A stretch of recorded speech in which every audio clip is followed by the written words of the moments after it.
मैं डॉक्टर संध्या खरे जी से आग्रह करूंगा कि वे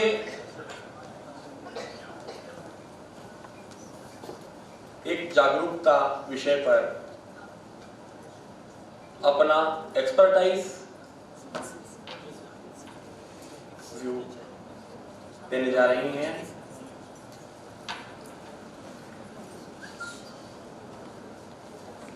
मैं बहुत सारी बधाइयाँ देती हूँ। क्यों नहीं, हम आज बहुत खुश हों। बेसिकली आज का दिन हमारे लिए ही डेडिकेटेड होता है और हमारे लिए अपने आप का आकलन करें। तो इस अवसर पर मैंने सोचा और मुझे मौका दिया कि मैं इस प्लेटफॉर्म से अपने व्यूज़ आप लोगों से शेयर कर सकूं। तो जब भी कभी हम बात करते हैं ब्रेस्ट कैंसर की, तो बेसिकली कैंसर एक ऐसा नाम है जिसको सुन, और हम लोग नहीं चाहते कि देवास में किसी को भी ब्रेस्ट कैंसर हो। तो उससे बचाव के लिए मैं कुछ सुझाव लेके आई हूँ और जिन्हें जानना हमारे लिए बहुत ज़रूरी है। मैं अपनी बात की शुरुआत एक छोटी सी कहानी से कर रही हूँ और ये कहानी हम लोगों में से किसी की भी हो सकती है और हमारे आसपास भी किसी की हो सकती है। ये कहानी है सीमा की, जो कि 35 इयर्स की है, वर्किंग वूमेन। और सीमा के घर से हमेशा शोर की आवाज़ आती है, लेकिन ये शोर किसी लड़ाई झगड़े का नहीं है, बल्कि एक खुशहाल परिवार का है। उसका 3 साल का बेटा है, किसी न किसी तरह की शरारत करता रहता है। टीवी पे न्यूज़ और स्पोर्ट्स चैनल चलते रहते हैं क्योंकि उसके हस्बैंड को पसंद है। थोड़ा सा टेढ़ा कर तो even you people can see.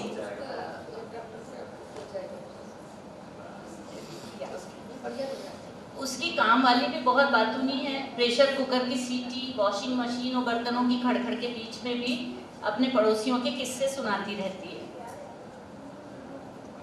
सीमा का घर व्यस्त सड़क पर है, जहां इस महामारी के बीच भी ट्रैफिक की आवाज़ उसके घर की खिड़कियों तक आ जाती है। फ़ोन की आवाज़, चलता हुआ मिक्सर और घर के अंदर से बेटे की साइकिल की सवारी, ये सब आवाज़ें मिलकर हलचल सी लगती हैं। लेकिन ये एक खुशहाल परिवार से आने वाला शोर है, इसमें कोई परेशानी नहीं है। इस शोर के बीच सीमा अपने लैपटॉप के आगे बैठकर अपनी रिपोर्ट जो कल की बाकी थी उसे पूरे ध्यान के साथ पूरा करती हैं। एक मीटिंग और 2 ईमेल भेजने के बाद उन्हें अपने परिवार के लिए दोपहर का खाना भी बनाना। धनिया काटने और टेबल लगाने के बीच सीमा को अचानक याद आया कि आज सुबह नहाने के दौरान उन्होंने अपने लेफ्ट ब्रेस्ट में एक गांठ महसूस की थी और यकीन के साथ नहीं कह सकती कि वो क्या है, लेकिन इस गांठ में कोई दर्द भी नहीं था, बस कुछ भारीपन सा लग रहा था। इसी बीच उनके बेटे ने कहा भूख लगी है और वो सब बातें भूलकर अपने बेटे को खाना परोसना शुरू कर दी। उसी दिन शाम के वक्त सीमा अपने बेडरूम में एक बार फिर उस गांठ को महसूस करती है। कैंसर। अचानक से ऐसा लगा कि शोर थम सा गया, सब कुछ काफी शांत हो गया। बढ़ते हुए दिल की धड़कनों के अलावा सीमा को कुछ सुनाई नहीं दे रहा। सीमा ने खुद को शांत करने की कोशिश की। ये इम्पॉसिबल है, ऐसा कैसे हो सकता है? मिल्क सिस्ट भी तो हो सकती है। उसकी बहन को पहले ही मिल्क सिस्ट हो चुकी है। फिर भी उसके अंदर कुछ था जो उन्हें ये बात पर यकीन करने से रोक रहा था। अगली सुबह वह अपने ऑफिस के वर्कर्स के साथ एक ऑनलाइन मीटिंग के लिए बैठ जाती हैं। मीटिंग शुरू होने के इंतजार के समय उन्होंने स्तन में गांठ, इसको जल्दी से गूगल सर्च किया और जाहिर सी बात है कि यदि वो रिजल्ट्स देखने लगेंगी तो मीटिंग अटेंड नहीं कर पाएंगी, इसलिए मजबूरन उस टैब को बंद किया और मीटिंग में ध्यान लगाया। उस रात जब सब सो रहे थे तो सीमा अपना फ़ोन लेके बिस्तर पर बैठी थी। उन्हें विश्वास नहीं हो रहा था क्या गड़बड़ होगी, ना वो जानने की हिम्मत जुटा पा रही थी। फिर भी आखिर में उन्होंने एक गहरी सांस ली और स्तन में गांठ के बारे में फिर से गूगल किया। इसके बाद उन्होंने अपना बाकी का समय अलग अलग वेबसाइट पे कैंसर ब्रेस्ट के लक्षण और उसके जोखिम के कारणों की लिस्ट को ढूंढने में लगाया। ये सब पढ़कर उनका आत्मविश्वास बढ़ा कि उन्हें कैंसर नहीं है। क्यों? उन्होंने क्या देखा? उन्होंने देखा कि स्तन कैंसर के लक्षण क्या होते हैं। स्तन कैंसर के लक्षण जनरली बांह के नीचे कोई गठान हो, स्तन में दर्द रहित गठान हो, स्तन का या निप्पल का स्किन पे सिकुड़ जाना या डिंपल होना या ब्रेस्ट में स्वेलिंग आ रही हो या निप्पल में कोई बदलाव हो, निप्पल अंदर को घूम गया हो, स्तन में दर्द हो रहा हो, स्तन की त्वचा का लाल होना या स्तन से खून बहना। सीमा को अब बहुत कुछ राहत मिल गई है क्योंकि उन्हें सिर्फ दूसरा कारण है, ब्रेस्ट में एक पेनलेस गठान है और इसके अलावा कुछ नहीं है। तो 8 में से एक ही लक्षण होना उतना डरावना नहीं है। फिर उन्होंने वो लिस्ट देखी कि किन्हें कैंसर होने की संभावना होती है। अभी हम इसे सीमा की नजरिए से देखें तो हेरिडिटी मतलब आनुवंशिकता। यदि किसी के परिवार में मम्मी को, नानी को, मौसी को, बहन को, किसी को भी फर्स्ट डिग्री रिलेटिव को और इवन सेकेंड डिग्री रिलेटिव को यदि ब्रेस्ट कैंसर हुआ है तो उस व्यक्ति को कैंसर होने की संभावना रहती है। फिर हम लाइफ स्टाइल का सोचें तो यदि कोई स्मोकिंग करता है, सिगरेट पीता है, शराब पीता है, कोई ड्रग्स लेता है, इसके डिटेल्स हम बाद में देखेंगे, पर अभी तो just now we are just watching everything Seema के पर्सपेक्टिव से, क्योंकि उन्होंने देखा कि उनकी लाइफस्टाइल में भी कोई गड़बड़ नहीं है। Age she is young, she is only 35। बढ़ती एज में कैंसर ब्रेस्ट होने की संभावना बहुत ज़्यादा होती है। Obesity, she is not fat नहीं है वो, उनका यूजुअल वेट है या थोड़ा बहुत ज़्यादा होगा, but she is not heavy weight. क्योंकि मोटापे से न सिर्फ ब्रेस्ट कैंसर बल्कि बच्चेदानी का कैंसर भी होता है और मोटापा तो बहुत सारी बीमारियों की जड़ होती है, ये सीमा अच्छे से जानती है। प्रेगनेंसी एंड ब्रेस्ट फीडिंग, ये बेसिकली ब्रेस्ट कैंसर से प्रोटेक्ट करते हैं, बचाते हैं। तो प्रेग्नेंट होना और डिलीवरी के बाद बच्चे को दूध पिलाना बहुत ज़रूरी होता है ताकि ब्रेस्ट कैंसर से बचा जा सके। फिर डायबिटीज़, ब्लड प्रेशर और हार्मोन्स का प्रयोग, ये सब चीज़ें भी उनको नहीं थी। इन सब बातों से सीमा को एक भी कारक नहीं है, तो जाहिर तौर पे 0 आउट ऑफ 10, तो it can not be cancer. उनकी जान में जान आ गई, अब वो चैन की नींद सो सकती है। सीमा ने सोने के लिए अपनी आंखें बंद की, लेकिन अंदर से फिर भी ऐसा लग रहा था ये कैंसर नहीं है तो है क्या। इसके पहले इस बात को और वक्त गुजरता तो उन्होंने अपने पति से डिस्कस किया। उसके पति भी उतने ही परेशान हुए जितनी की सीमा। ये मिल्क सिस्ट कैसे हो सकती है, तुमने तो गोलू को दूध पिलाना कब से बंद कर दिया। सीमा उनकी इस बात से सहमत हुई। हाँ, हो सकता है मिल्क सिस्ट ना हो, लेकिन मिल्क सिस्ट भी नहीं है, कैंसर भी नहीं है, तो फिर ये है क्या। अब इस बात को 1 महीने से ज़्यादा हो गया। उनके पति ने पूछा कि क्या गांठ अब चली गई है। उन्होंने कहा नहीं, अभी भी है, और गांठ को महसूस करके उन्हें काफ़ी घबराहट हुई क्योंकि उन्हें लगा ये बढ़ रही है। ये भी हो सकता है उनका वहम हो, पर पिछली बार की तुलना में गठान थोड़ी सी बड़ी लग रही थी।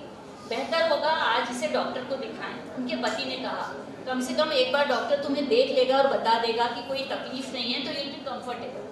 तो सीमा ने कहा मैं अगले हफ्ते जाऊंगी, आज कुछ काम है। उन्होंने कहा नहीं, काम तो हमेशा ही रहता है, सबसे पहले जाके डॉक्टर को दिखाओ। पति की बात मानकर बड़े बेमन से उन्होंने गायनेकोलॉजिस्ट से अपॉइंटमेंट लिया।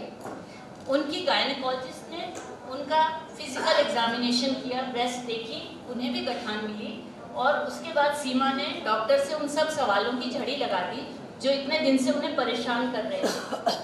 क्या गठान का मतलब कैंसर होता है? नहीं, जरूरी नहीं है कि गांठ का मतलब कैंसर हो, परंतु हमें अपनी बात पक्के से कहने के लिए कुछ और जांच करनी होगी। क्या मुझे 1 महीने इंतजार नहीं करना चाहिए? हो सकता है गठान गल जाए। डॉक्टर ने कहा नहीं सीमा, जितनी जल्दी तुम जांच कराओगी उतना अच्छा है। तो यहाँ ये बात समझ लें कि यदि ब्रेस्ट में कोई भी गठान है और उसकी जल्दी जांच करके ये पता चल जाता है, मान लो वो कैंसर है और वो सिर्फ ब्रेस्ट तक ही सीमित है, तो मरीज के ठीक होने की उम्मीद 90% से ज़्यादा होती है। डॉक्टर ने सीमा को 2 टेस्ट कहे, एक सोनोमेमोग्राफी और दूसरी बायोप्सी यदि जरूरत पड़े तो। सीमा के चेहरे की घबराहट देखते हुए डॉक्टर ने बताया कि दोनों ही जांचें बहुत आसान हैं, 1-2 घंटे में हो जाएंगी। इसमें आपको भर्ती भी नहीं होना पड़ेगा और किसी भी तरह की तैयारी नहीं करनी पड़ेगी, इसलिए आप ये जांच जरूर करवाएं। सोनोमेमोग्राफी एक तरह की ब्रेस्ट की सोनोग्राफी होती है। ये एक्सरे करवाने जैसा ही है। इसमें ब्रेस्ट पे एक जेल लगाते हैं और जो सोनोलॉजिस्ट होते हैं वो ब्रेस्ट का और बगल का एग्जामिनेशन करते हैं। इसमें किसी तरह का दर्द नहीं होता। लेकिन डॉक्टर बायोप्सी के बारे में क्या, वो तो एक तरह का ऑपरेशन होगा ना, ऐसा सीमा ने पूछा। डॉक्टर ने बताया हरगिज नहीं, इस प्रक्रिया में आपको जरा भी दर्द नहीं होता। एक बारीक सी सुई ब्रेस्ट में डालते हैं, अंदर से टिश्यू निकालते हैं, उसकी हिस्टोपैथोलॉजी जांच होती है, आपको जरा भी दर्द बायोप्सी में नहीं होता। और आजकल एक ट्रू कट बायोप्सी भी होती है, उसमें भी कोई दर्द नहीं होता। बस इस सब प्रक्रिया में 1 घंटा लगेगा। सीमा तुरंत दोनों टेस्ट करवाने के लिए राजी हो गई। 5 से 7 दिनों में रिपोर्ट उसके पास होगी, उसके बाद ये रहस्य हल हो जाएगा। अब रिपोर्ट्स में क्या आएगा, आपको क्या लगता है? Why we are so worried? आज हम ब्रेस्ट कैंसर की इतनी चिंता क्यों कर रहे हैं? क्योंकि अब ये और यंग एज में होने लगा है। यंग एज में यदि होता है तो दिस इज मोर डेंजरस, बहुत ही खतरनाक होता है और नंबर्स बढ़ते जा रहे हैं। अवेयरनेस हमारे देश में कम है और इसके अलावा इसकी जांच के, इसकी स्क्रीनिंग के तरीके भी हमारे हर गांव में, हर शहर में अवेलेबल नहीं है। एज ए रिजल्ट हमें इसके बारे में सीरियसली सोचना ही होगा। ये आंकड़े बहुत ही खतरनाक लगते हैं। देखिए 4.5 लाख केसेस ब्रेस्ट कैंसर के हर से हमारे काम का नहीं है। Types of breast cancer no, main subtypes भी ये हम लोग ट्रीटमेंट के हिसाब से देखते हैं। अब ये इम्पॉर्टेंट है कि एक बार ब्रेस्ट कैंसर का शक हुआ तो डायग्नोसिस कैसे होती है। तो यहाँ पे मैं फिजिकल एग्जामिनेशन के लिए आपको बताना चाहूँगी कि हर महिला को, हर लड़की को 20 साल की उम्र के बाद हर महीने के 5वें दिन अपनी ब्रेस्ट का एग्जामिनेशन स्वयं करना चाहिए हर महीने। और 30 साल के बाद साल में एक बार एक गायनेकोलॉजिस्ट से या ऑन्को सर्जन से ब्रेस्ट का एग्जामिनेशन कराना चाहिए और 35 साल के बाद मेमोग्राफी की जांच जरूर कराना चाहिए। अब देखिए मेमोग्राफी क्या है। मेमोग्राफी एक तरह का एक्सरे होता है। ये एक्सरे चेस्ट से अलग है। इसमें सिर्फ और सिर्फ ब्रेस्ट की जांच की जाती है और ब्रेस्ट को 2 तरह से दबा के ये देखा जाता है कि कैंसर के कोई परिवर्तन आ रहे हैं या नहीं। ये जांच जो है WHO के मुताबिक it is the gold standard, बहुत ही इम्पॉर्टेंट है, जरूर कराते हैं। फिर ब्रेस्ट अल्ट्रासाउंड। अल्ट्रासाउंड ब्रेस्ट का हमारे भारत में बहुत इजीली अवेलेबल है और सभी महिलाएं करा सकती हैं, बहुत आसानी से हो जाता है और इसमें किसी तरह की विकिरण भी नहीं है और इसका बहुत ज़्यादा रेट भी नहीं है। ये एक सस्ती जांच। फिर किसी कंडीशंस में डॉक्टर आपको MRI कराने को भी बताते हैं। MRI कराने को भी बता सकते हैं। MRI जो है स्पेशल जांच होती है यदि ब्रेस्ट कैंसर का शक हो बहुत ज़्यादा, और साधारण जांच स्कैन ये किसी किसी केस में करते हैं। एक बार डायग्नोज हो जाए तो ट्रीटमेंट करना है। ट्रीटमेंट में सर्जरी होती है। सर्जरी में ब्रेस्ट का कैंसर का पोर्शन या पूरी ब्रेस्ट निकाली जाती है। इसके अलावा दूसरे ट्रीटमेंट भी होते हैं, कीमोथेरेपी वगैरह। पर सबसे इम्पॉर्टेंट स्लाइड ये प्रिवेंशन ऑफ ब्रेस्ट कैंसर। आप देखेंगे कि गुलाबी रिबन है क्योंकि ब्रेस्ट कैंसर अवेयरनेस का इंडिकेशन गुलाबी रिबन से होता है और ये हमारे लिए सबसे ज़रूरी है। देखिए सेल्फ ब्रेस्ट एग्जामिनेशन की बात हमने की थी। इसको समझने के लिए आप लोग कभी भी किसी डॉक्टर से या नेट पे देख सकते हैं कि सेल्फ ब्रेस्ट एग्जामिनेशन कैसे करना है। I have already told you कि हमें करते ही जाना है, वेरी इंपॉर्टेंट।